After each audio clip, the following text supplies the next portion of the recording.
I'm going to be teaching you on how to double tap on TikTok. So you want to double tap, or you've been seeing people double tapping on TikTok, or someone actually told you to double tap on TikTok, but you're finding it difficult to understand what it actually means. In this video, I'm going to show you what it actually means. So right here is the home page on my TikTok app. So let's take, for instance, you go to someone's live just like this. So when you go to someone's live just like this, you're going to see people double tapping on their screen, which is actually this heart button, this heart icon popping up on this person's live stream. So you can actually tap on the screen.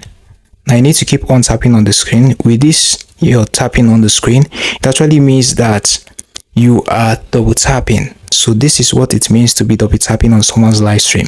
You can as well do this on your own live stream. Now let's take, for instance, you go to your own live stream. You can click on it just like this, and you'd be able to double tap on your own live stream as well. So this is how simple it is to double tap on TikTok live stream.